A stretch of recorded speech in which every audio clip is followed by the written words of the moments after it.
Shalom jemaat Tuhan, puji Tuhan kita bersyukur pagi hari ini kita akan mulai ibadah kita. Kita mau sungguh-sungguh menghadap hadirat Tuhan. Mari kita satukan hati berdoa. Bapa, terima kasih buat hari yang baru, buat anugerah yang baru, buat nafas yang baru yang Tuhan anugerahkan bagi kami. Kami percaya kalau kami ada hari ini itu karena kemurahan Tuhan. Kami berdoa Tuhan, biar Engkau siapkan hati kami, beri kami roh yang takut akan Tuhan. Biar kami boleh sungguh-sungguh menghargai hadirat-Mu. Sekalipun kami masih beribadah di rumah kami masing-masing Tuhan. Tapi biar hadirat Tuhan sungguh-sungguh kami boleh rasakan. Dan ada kesungguhan Tuhan untuk memuji menyembah Tuhan. Urapi pujian penyembahan kami hari ini Bapa. Biar Engkau mengurapi setiap pelayan-pelayan-Mu yang mengambil bagian dalam pujian penyembahan, pemain musik, worship leader, juga hamba-Mu yang menyampaikan firman Tuhan, biar firman yang hidup, yang boleh mengubahkan setiap kami, Engkau berkati dan urapi Bapa, sehingga nama-Mu boleh dipermuliakan. Terima kasih Bapa, kami serahkan dari awal pertengahan sampai akhir ke dalam tangan Tuhan, dan biar kami semua boleh sungguh-sungguh beribadah kepada Tuhan. Di dalam nama Tuhan Yesus kami sudah berdoa dan mengucap syukur. Haleluya. Amin. Shalom jemaat yang dikasihi Tuhan. Senang berjumpa dengan Anda kembali dalam online service pagi hari ini. Mari kita siapkan hati kita. Kita mau bersuka cita karena Tuhan kita baik. Dia ajaib buat setiap kita. Mari dimanapun Anda berada, bangkit berdiri. Puji Dia. Haleluya.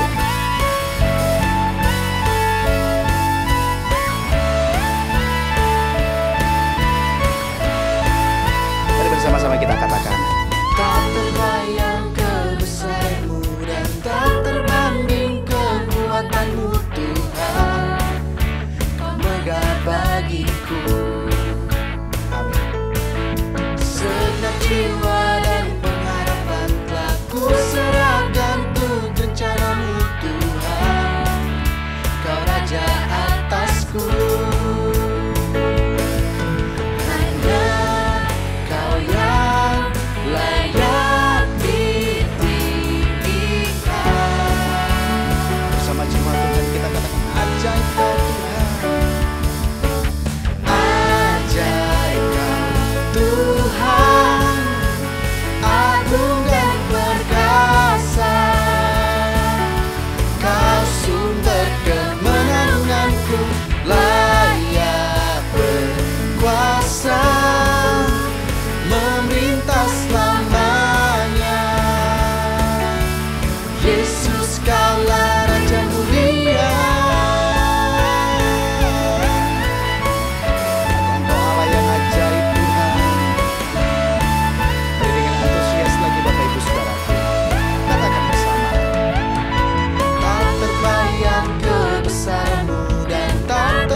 Segenap jiwa dan pengharapan telah ku serahkan untuk rencana-Mu Tuhan.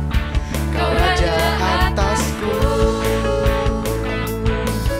Hanya Kau yang layak ditinggikan. Ajaib Kau Tuhan. Ajaib Kau Tuhan, agung dan perkasa. Kau sumber kemenanganku, layak berkuasa, memerintah selamanya. Yesus Kaulah Raja mulia, ajaib Kau Tuhan, agung dan perkasa.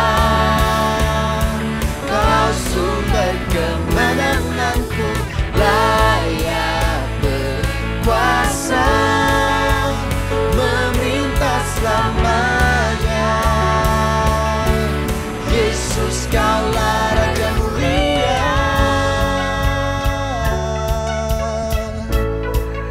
Mari tepuk tangan Bapak Ibu Saudaraku. Haleluya.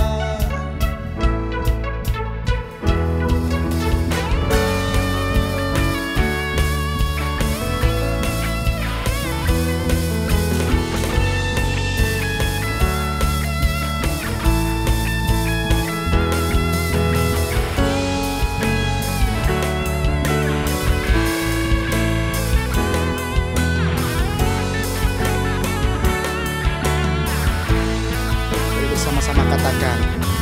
Ajaib Kau Tuhan, agung dan perkasa,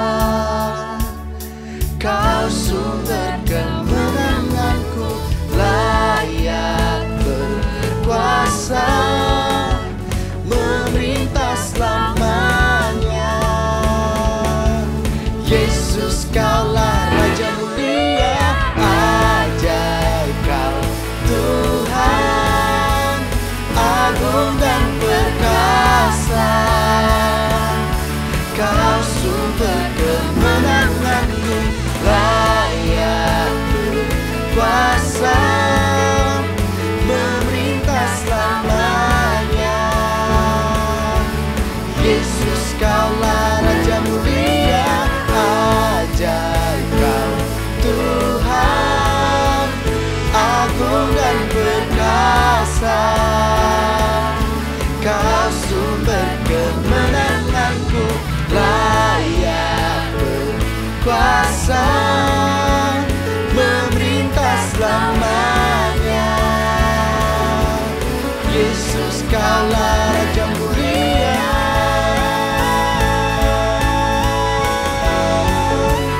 Raja mulia,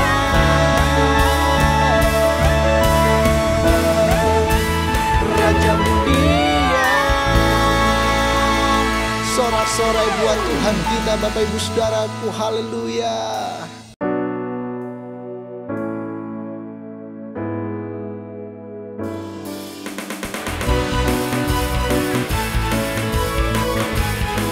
Haleluya.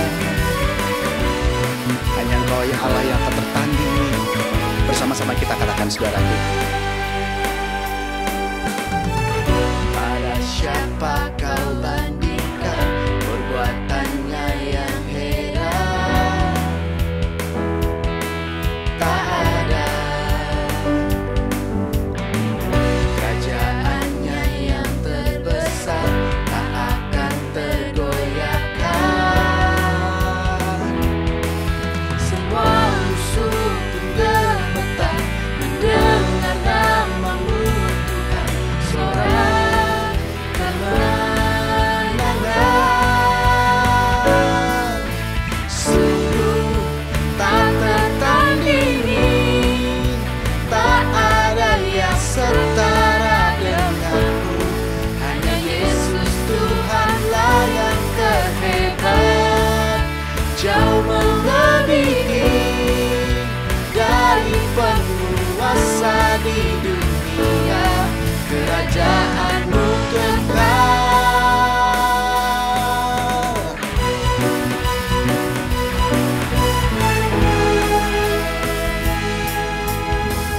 Pada siapa Kau bandingkan perbuatannya yang heran? Tak ada. Kerajaannya yang terbesar tak akan tergoyahkan. Semua musuh pun gemetar dengan nama-Mu Tuhan. Sorak kemenangan. Angkat kedua tangan sekarang.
Haleluya.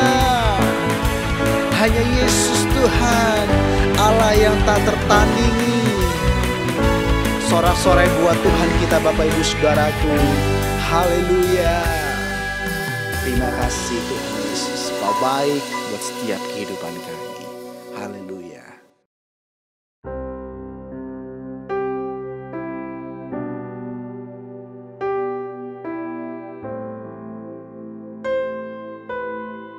Terima kasih Tuhan Yesus. Kami percaya hanya kepadamu saja Tuhan. Karena Engkaulah jawaban atas setiap doa kami. Terima kasih. Kaulah jawaban di setiap doaku saat ku menyembah, Roh-Mu bekerja. Terima kasih, kami bersyukur Tuhan.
Tuhan ku percaya kuasa-Mu sempurna. Saat ku berdoa, kuasa-Mu bekerja. Tuhan ku percaya kuasa-Mu sempurna. Saat ku berdoa, kuasa-Mu bekerja. Saat ku berdoa, kuasa-Mu bekerja.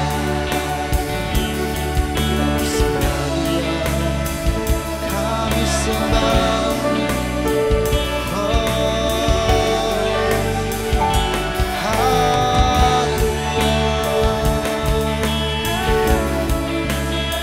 hanya Kau Tuhan,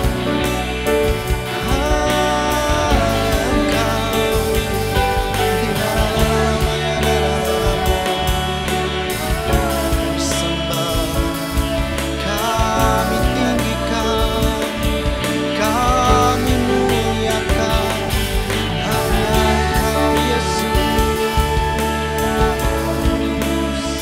Kami mau percaya kepada Engkau Tuhan, kami mau percaya sebab Engkau Tuhan. Terima kasih Tuhan Yesus. Mari angkat tanganmu tinggi-tinggi Bapak Ibu Saudaraku. Tuhan adalah Tuhan yang kita percaya.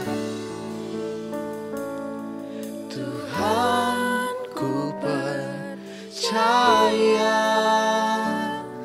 kuasa-Mu sempurna. Saat ku berdoa,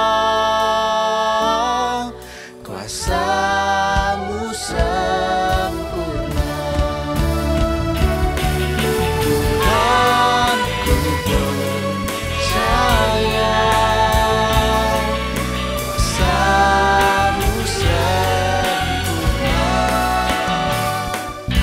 Saat ku berdoa,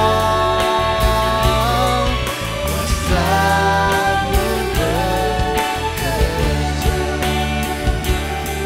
Saat ku berdoa, kuasa-Mu bekerja. Terima kasih Tuhan Yesus.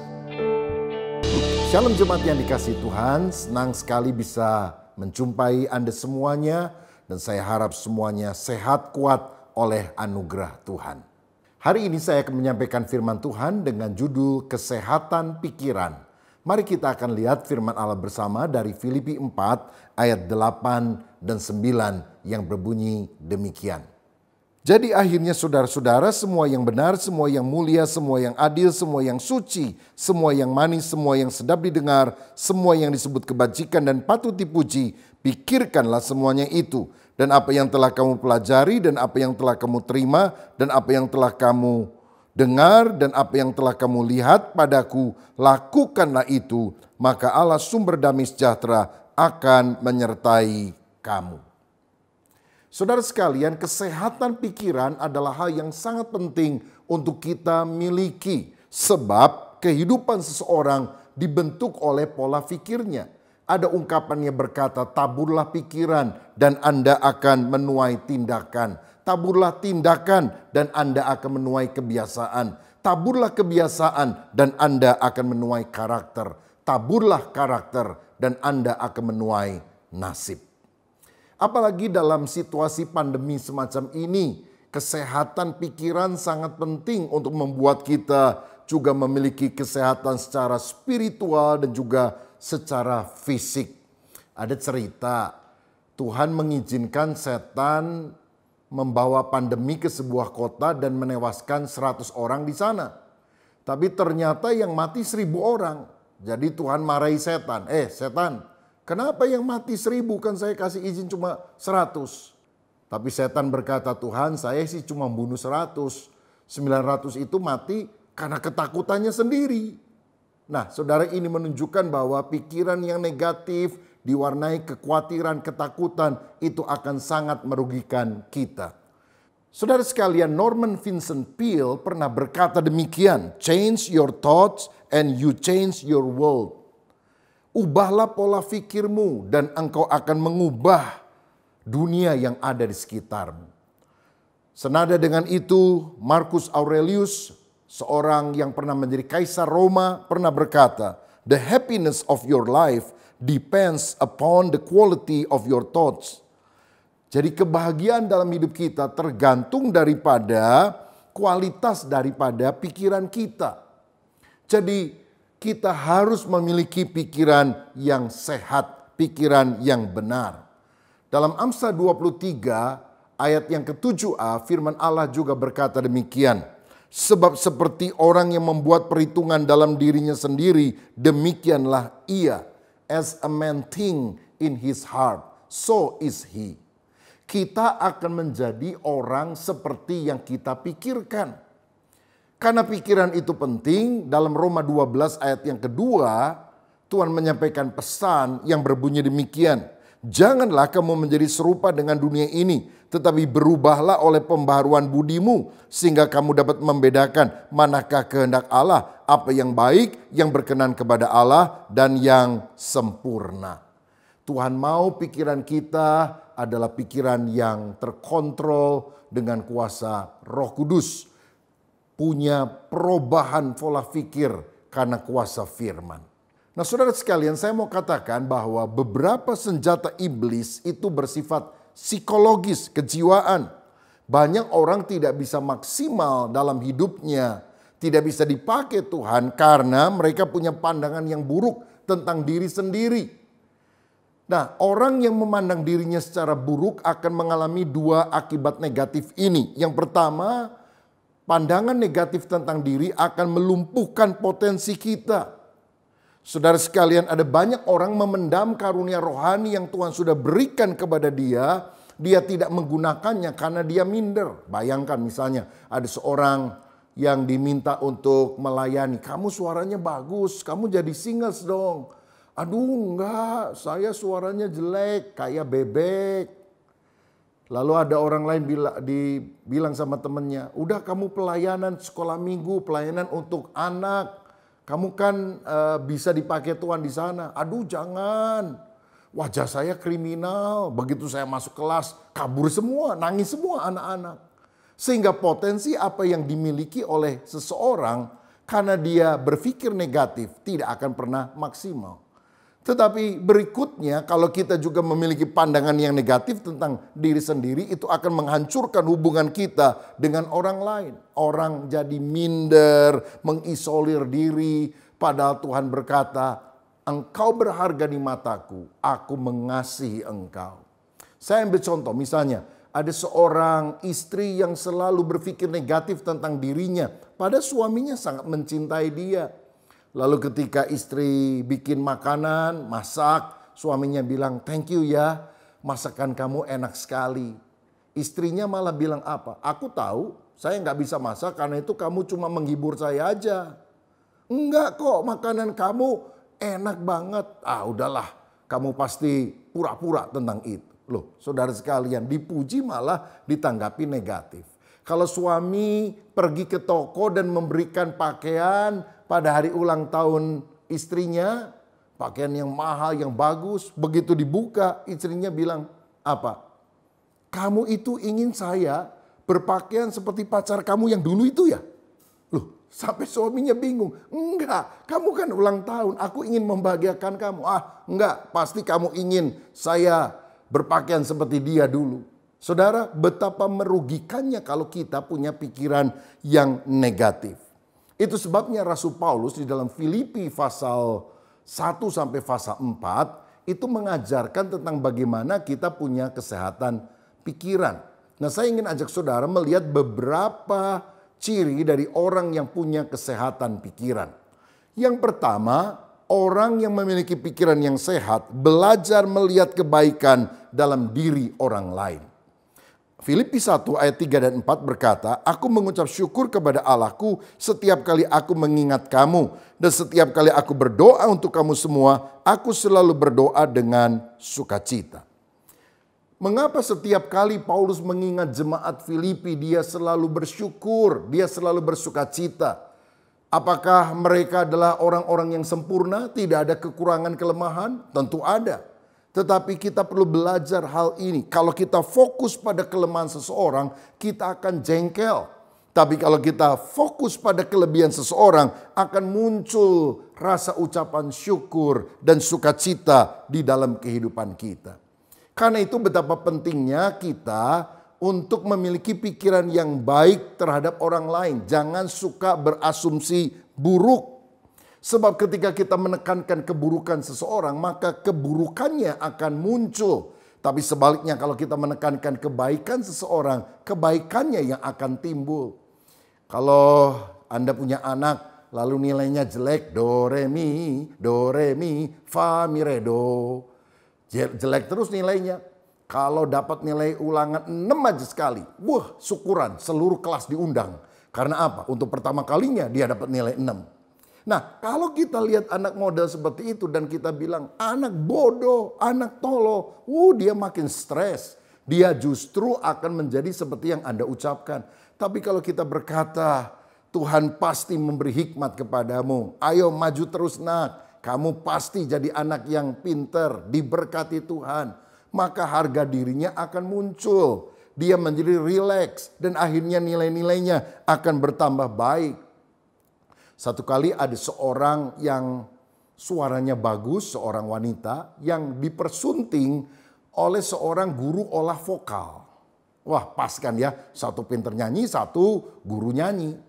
Tapi heran setelah mereka menikah, si istrinya itu jarang nyanyi, saudara sekalian. Sampai akhirnya 3 tahun kemudian suaminya meninggal. Dan setahun berikutnya istrinya menikah lagi dengan orang lain. Dan orang lain ini ternyata adalah seorang tukang ledeng. Tapi aneh setelah menikah dalam pernikahan kedua, justru wanita ini malah jadi penyanyi yang suaranya direkam. Dan akhirnya dijual, banyak orang yang membeli rekaman tersebut dan dia menjadi penyanyi yang ternama.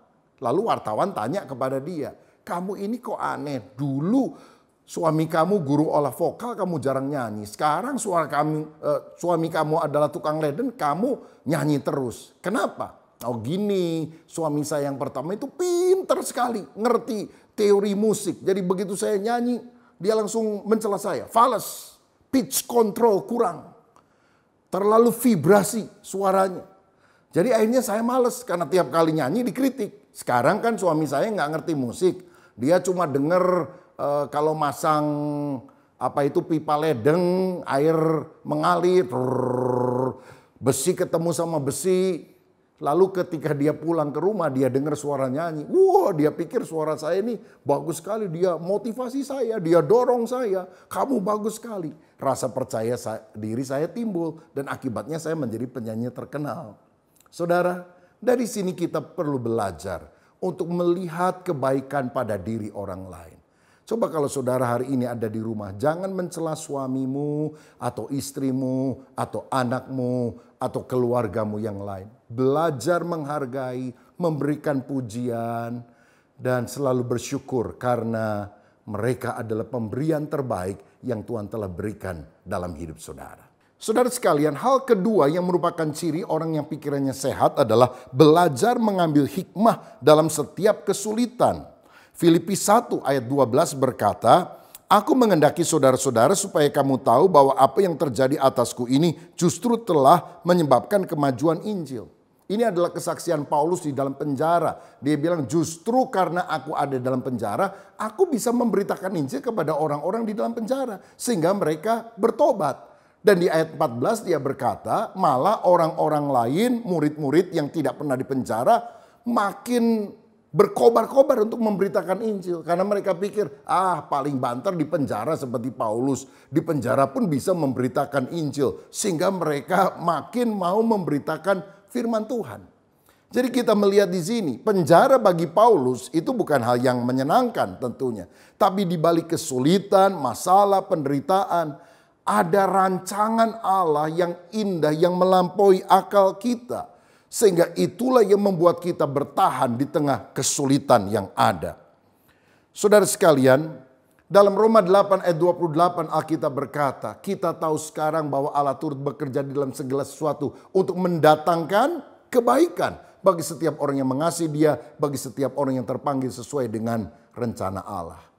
Saya ingat Yusuf. Yusuf itu dijual sebagai budak ke Mesir, difitnah oleh istri Potifar, dimasukkan dalam penjara. Tapi akhirnya Tuhan mengangkat dia menjadi raja muda di Mesir. Dan ketika saudara-saudaranya datang dan sadar bahwa raja muda di Mesir itu ternyata Yusuf yang pernah mereka benci, mereka menjadi ketakutan. Tapi dalam Kejadian 50 ayat 20 Yusuf berkata, memang kamu telah mereka-rekakan yang jahat terhadap aku, tapi Allah telah mereka-rekakannya untuk kebaikan. Jangan takut, di balik semua kesulitan, tantangan, masalah, ada rencana Tuhan yang lebih indah bagi kita sekalian. Saudara sekalian, pada masa pandemi semacam ini, saya percaya ada rancangan Tuhan yang mungkin tidak pernah terpikirkan yang Tuhan sedang kerjakan dalam hidup saudara. Percayalah, di balik awan ada mentari berseri.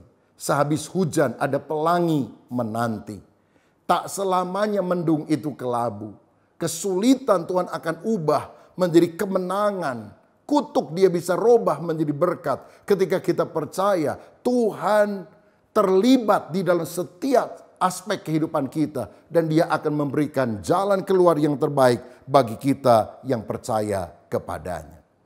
Saudara sekalian, saya pernah membaca kisah tentang seorang yang bernama Soichiro dari Jepang. Dia pernah melamar untuk menjadi teknisi di perusahaan yang namanya Toyota. Tapi ternyata ditolak. Dan karena dia ditolak, ya sudah dia kerja sendiri. Akhirnya dia bikin sepeda yang dipasangi motor. Sehingga akhirnya menjadi sepeda motor. Dan itu diberi nama Honda yang merupakan nama keluarganya, Soichiro Honda. Dan sekarang ini Honda bukan hanya bisa memproduksi sepeda motor, dia juga bisa memproduksi mobil dan sebagainya. Ada untungnya dia ditolak. Kalau dia diterima jadi pegawai Toyota, seumur hidup dia jadi pegawai. Sekarang dia menjadi orang yang sangat kaya raya. Siapa tahu di tengah kesulitan akibat pandemi ini, ada terobosan-terobosan baru yang Tuhan mau berikan dalam hidup saudara. Asal engkau peka terhadap pimpinan dan petunjuk Tuhan, maka Tuhan akan mengangkat saudara. Karena di balik semua kesulitan ada hikmat yang Tuhan akan berikan untuk engkau bisa mengatasi segala situasi. Yang ketiga, saya melihat bahwa orang yang pikirannya sehat, belajar, bertekun hingga kegagalan diubah menjadi keberhasilan. Dalam Filipi pasal yang kedua ayat yang kelima, firman mendorong kita untuk memiliki pikiran dan juga perasaan seperti yang dimiliki oleh Kristus Yesus. Apa yang dialami oleh Kristus? Ayat 8 dan 9 berkata demikian. Dan dalam keadaan sebagai manusia ia telah merendahkan dirinya dan taat sampai mati, bahkan sampai mati di kayu salib. Itulah sebabnya Allah sangat meninggikan dia dan mengaruniakan kepadanya nama di atas segala nama. Saudara, pada waktu Yesus mati tampaknya dia adalah orang yang gagal. Muridnya kocar kacir. Riwayatnya tamat, habis. Tapi ternyata pada hari ketiga dia bangkit kembali. Dan akhirnya orang-orang percaya bahwa Yesus adalah Tuhan karena dia bisa mengalahkan kematian. Saya percaya orang yang beriman kepada Yesus juga harus memiliki sikap ini. Bahwa mungkin orang menganggap kita gagal. Tetapi kalau kita bertekun ulet, kegagalan bisa diubah menjadi keberhasilan. Amsal Sulaiman 24 ayat 16 berkata demikian. Sebab 7 kali orang benar jatuh, namun ia bangun kembali. Tetapi orang fasik akan roboh dalam bencana. Daud adalah orang yang pernah gagal dalam hidupnya. Dia pernah berzina. Petrus pernah gagal dalam hidupnya. Dia pernah menyangkal Tuhan sampai 3 kali, tetapi mereka bangkit kembali. Para juara bukanlah orang yang tidak pernah kalah. Para juara hanyalah orang yang tidak pernah menyerah. Ever onward, no retreat. Maju terus, pantang mundur, maju tak gentar. Karena gentar tak maju, saudara. Tuhan menetapkan langkah-langkah orang yang hidupnya berkenan kepadanya. Apabila ia jatuh, tidak sampai tergeletak. Sebab Tuhan akan menopang tangannya. Saudara mungkin bisa mengalami kesulitan, terpuruk. Tapi ingat, engkau bisa knock down. Tapi tidak pernah knock out. Karena Tuhan yang menopang tangan kehidupan kita. Jadilah orang yang gigih di dalam kehidupan ini. Kegagalan justru bisa membuat kita menjadi orang yang punya karakter lebih baik. Punya keuletan, kegigihan, tahan uji yang akhirnya mendatangkan kemenangan di dalam kehidupan kita. Jadi hari-hari ini kalau saudara sedang mengalami kesulitan, jangan frustrasi. Oh, Tuhan sedang memproses karakter kita. Sehingga pada waktunya engkau akan lebih daripada pemenang.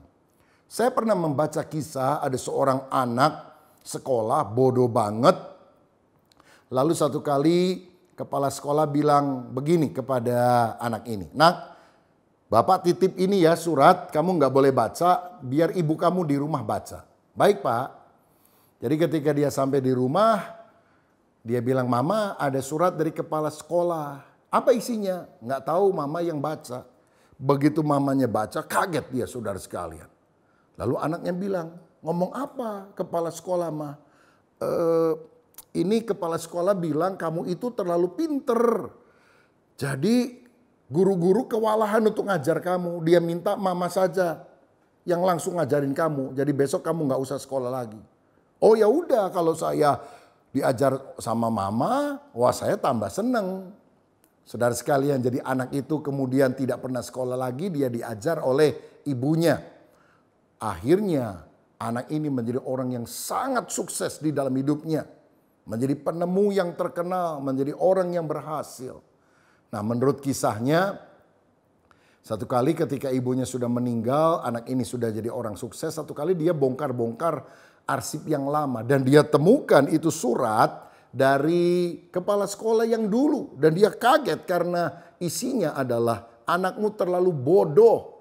Tidak ada seorang guru pun yang sanggup mengajarnya. Bawa dia pulang dan jangan dia kembali ke sekolah ini.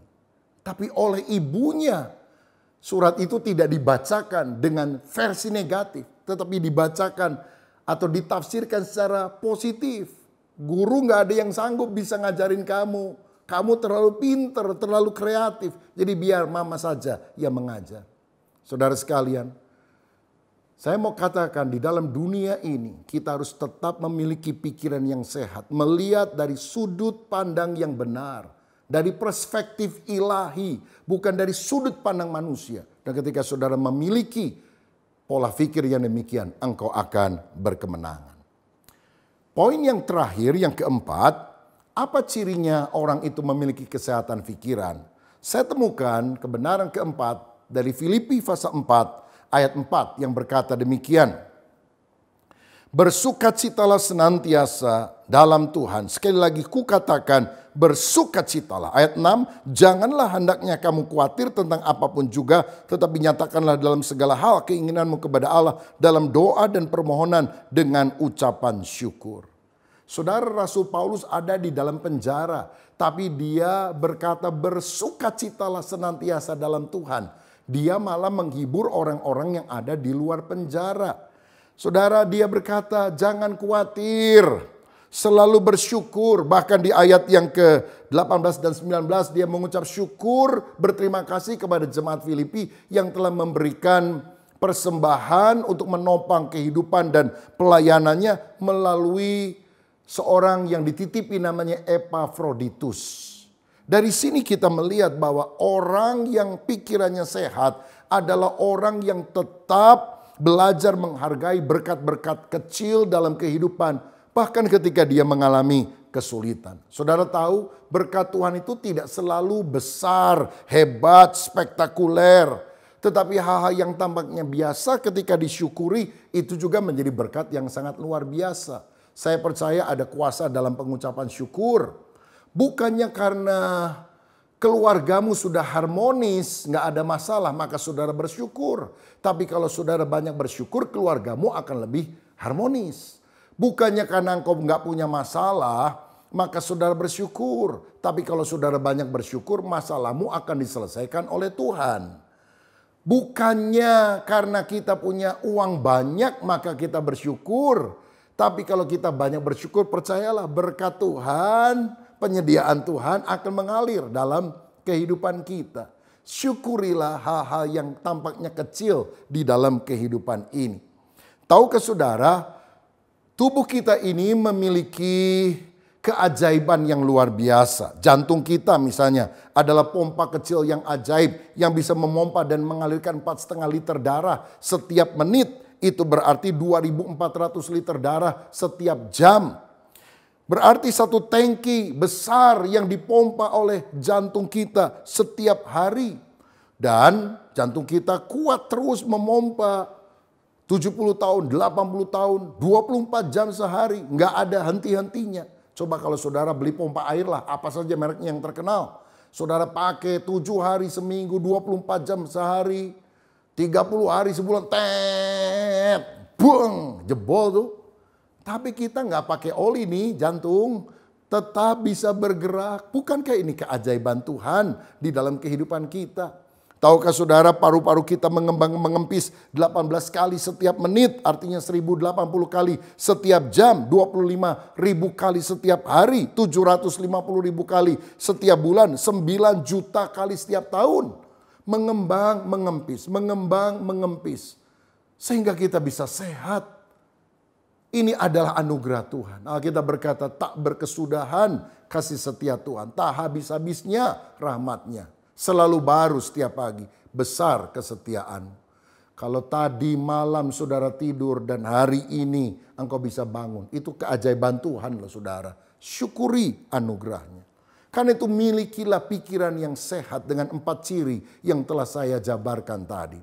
Bagaimana supaya kita memiliki pikiran dan sikap hidup yang optimis, yang sehat? Kuncinya adalah isilah pikiran kita dengan firman Tuhan. Semua yang benar, semua yang suci, semua yang mulia.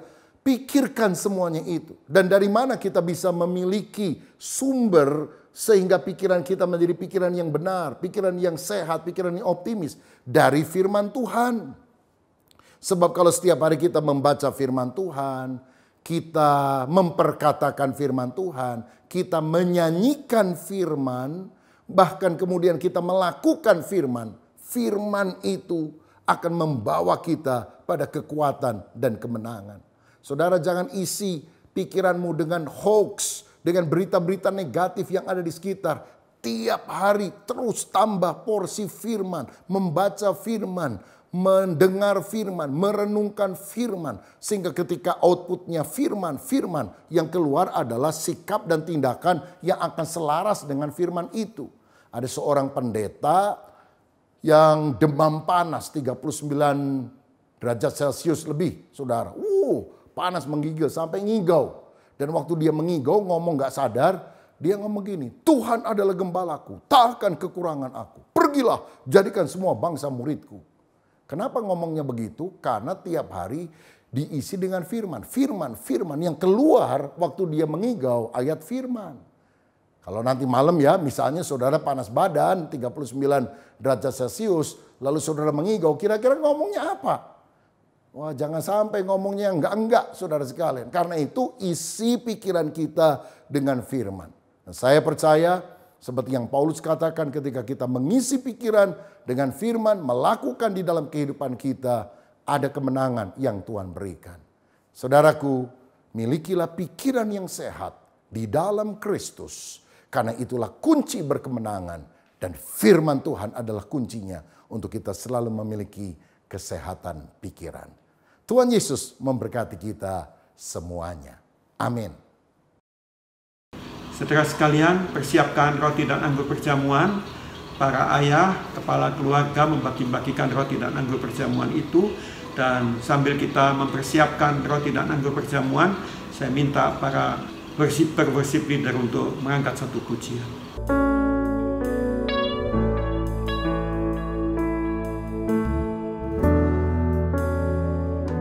Dalam Kristus ku berikan kemuliaan atas kemenanganku. Sungguh ku terpesona akan kekuatan dan kuasa-Mu. Oh, tak dapat ku mengukurnya, namun semuanya tak dapat melampaui anugerah-Mu yang ku terima. Dalam Kristus ku percaya ada kemuliaan di balik salibnya. Kan aku nyatakan kemenangan dari-Mu, kekuatanku, harapanku. Dalam Kristus ku percaya ada kemuliaan di balik salibnya. Kan aku nyatakan kemenangan dari-Mu, kekuatanku, harapanku dalam Kristus.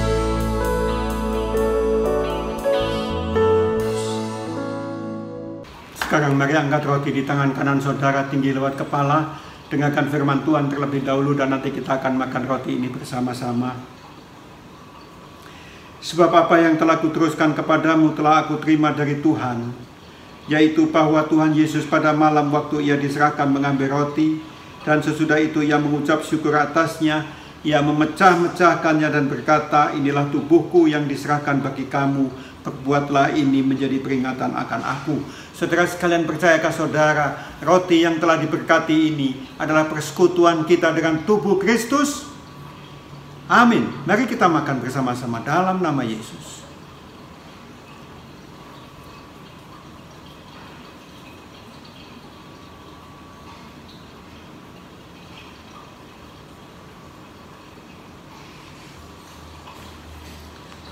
Sekarang mari angkat cawan tinggi lewat kepala. Dengarkan firman Tuhan terlebih dahulu dan nanti kita akan minum bersama-sama. Demikian juga ia mengambil cawan sesudah makan lalu berkata, cawan ini adalah perjanjian baru yang dimeteraikan oleh darahku. Perbuatlah ini setiap kali kamu meminumnya menjadi peringatan akan aku. Saudara sekalian, percayakah saudara, cawan anggur yang telah diberkati ini adalah persekutuan kita dengan darah Kristus? Mari kita minum bersama-sama dalam nama Yesus.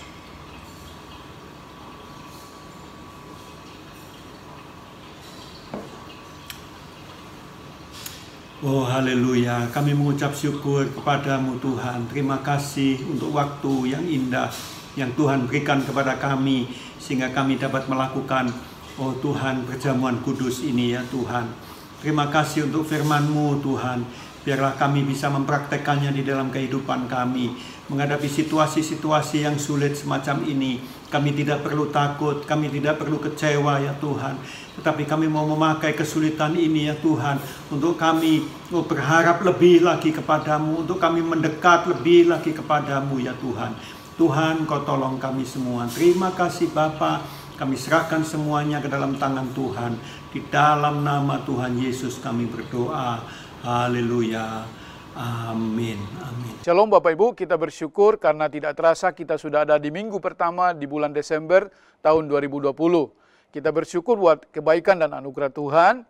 Dan hari ini kita juga sudah makan tubuh dan minum darah Yesus lewat perjamuan kudus. Dan saya percaya ini memberkati kita semua. Sebelum kita mengakhiri ibadah kita hari ini, ada beberapa pengumuman. Yang pertama, Bapak Ibu bisa memberikan persembahan lewat barcode yang sudah tertera di layar TV kita dan juga lewat transfer maupun m-banking. Saya percaya apa yang kita beri dapat memperluas kerajaan Allah di muka bumi ini. Mari kita berdoa dan kita mengucap syukur dan mengakhiri ibadah kita hari ini.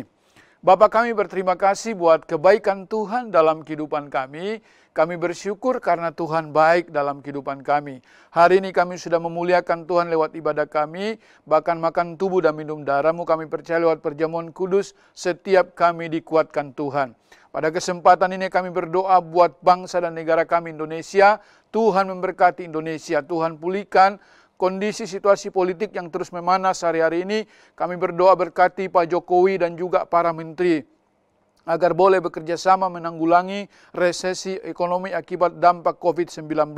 Kami berdoa menyerahkan para pemimpin rohani kami. Tuhan Yesus terus memberkati Om Julius, Tante Julia berikan kekuatan kesehatan, Pak Rubin, Adi, Bu Lena dan keluarga, Pak Suito dan Bu Eti dan keluarga, serta seluruh sidang jemaat-Mu di Harapan Indah. Tuhan memberkati.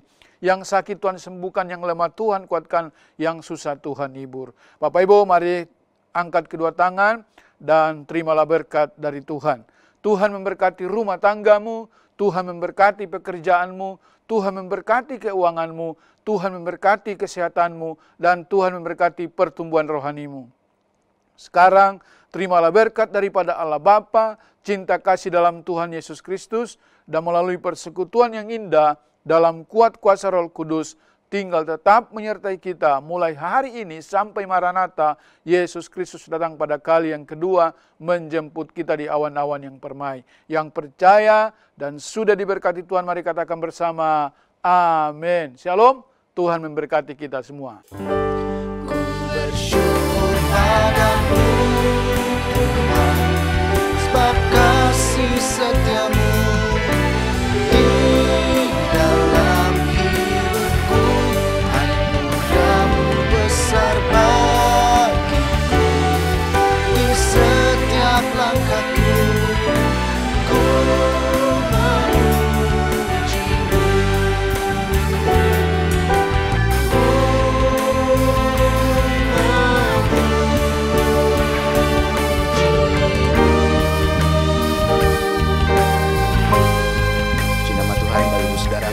Ibadah kita telah selesai. Selamat hari Minggu. Tuhan Yesus memberkati kita semuanya. Amin.